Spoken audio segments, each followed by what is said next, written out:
My name is Jacob Wendling. I conducted my independent study on the Moken, a native group of Thailand, which is located in Southeast Asia. The Moken inhabit about 800 different islands off of Thailand's North Andaman coast, as well as some of the land between there and Burma. The Moken are considered sea nomads because they travel from place to place, usually by boat. They also obtain much of their food and trade goods from the sea. Much of their lives are spent living on the water itself, and the Moken live in small houseboats known as kabangs.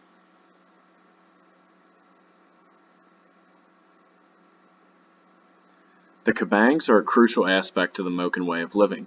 From their kabangs they travel, forage for marine life, and rest. There are a few aspects of the Moken that are putting their culture in jeopardy of extinction, one of them being the fact that only a handful of the Moken know the ancient craft of building a kabang. Moken language is a member of Malayo-Polynesian branch of Austrasian language family. The language is spoken by about 6,000 people and has 6 different related variations. The Moken language is unfortunately another aspect of their culture on the decline, lacking formal education, and word borrowing from other languages has caused its language to start fading away. The Moken culture lacks formal education. The Moken children are taught hunting at a young age. Boys and girls both learn how to fish. The boys in deeper waters, while the girls taught how to fish in more shallow waters closer to shore.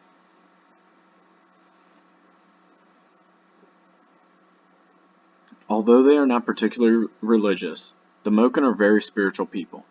The Moken's extraordinary knowledge and spiritual connection to the sea is not written down. There is an oral story rich in myths, legends, and songs. The Moken are extremely close with nature and is truly displayed in their spiritual beliefs. One myth tells of the laboon, or the wave that eats people, which is invoked by angry ancestral spirits. Legend has it just before the laboon arrives, the sea recedes. A tsunami hit Southeast Asia coast in 2004. The water receded before the tsunami, and the Moken elders guided the Moken to higher ground.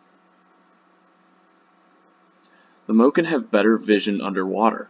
Anna Gislin, a vision researcher, compared the vision of 6 Moken children and 28 European children, using an infrared video camera to film the eyes of both the groups of children underwater.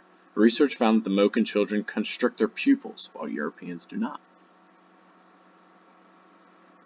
The Moken have essentially blocked themselves from the outside world. This limits their access to technology. They have, though, learned to use different tools, mainly for hunting marine life. They generally use harpoons for fishing, but sometimes will use nets to catch big batches of fish.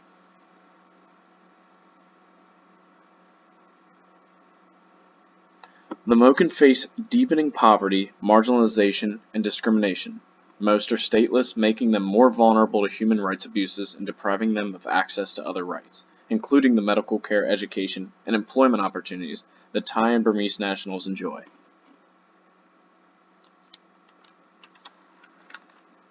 The discrimination by other governments has driven many of the Moken into the lands of Thailand and Burma. Both governments have decided to aid the Moken if they decide they want to become citizens. The Moken sometimes become citizens for means of protection, education, medication, and many other things that can be provided from a structured government. Under Thailand's 2007 constitution, a person, not just a citizen, has the right to receive 12 years of free education. Despite legal protections, access to education for migrant children in Thailand remains poor. Relatively few children of registered migrants attend Thai schools, and even fewer children of stateless parents or unregistered migrants go to school. The free education provided to these government isn't being taken advantage of because there is only one school that teaches Moken culture. Although the United Nations Educational, Scientific, and Cultural Organization designed the curriculum, Thailand's Ministry of Education has yet to formally recognize the school. Although having a structured government that helps them sustain life better is forcing Moken people inland, their battle with the elements is another aspect of everyday life that keeps them from their typical lifestyle. Monsoons and even windy conditions have caused increasing damage to their houseboats and other possessions. The Moken tend to keep to themselves, but they have found little bits of economic success through trade.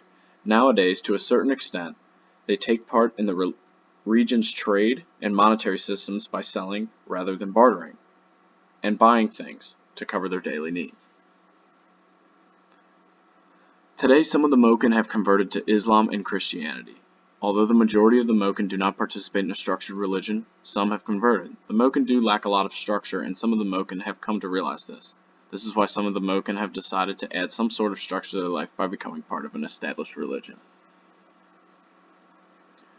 There are no permanent corporate kin groups. Both groups are composed of bilateral kin who provide aid. The Moken kinship structure is very different than it is in most other cultures. Cousins even are called friends, suggesting that they are outside the family's inner circle.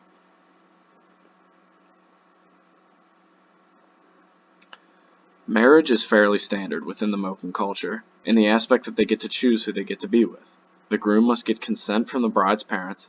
Among many Moken communities, the man must own a boat before he is allowed to marry. This is due to the fact that the majority of their lives are spent on the water.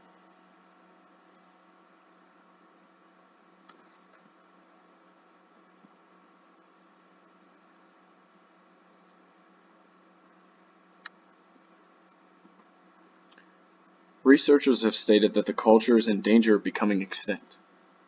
The lack of structure and inadequate teaching of the culture has led to the decrease of Moken that choose to carry out their cultural ways throughout their whole lives.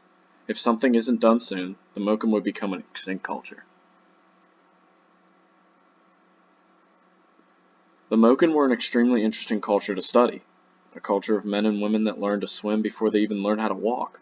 The sea nomads of Southeast Asia have mastered the art of living at sea, but more structural changes are needed if this culture wants to remain in existence.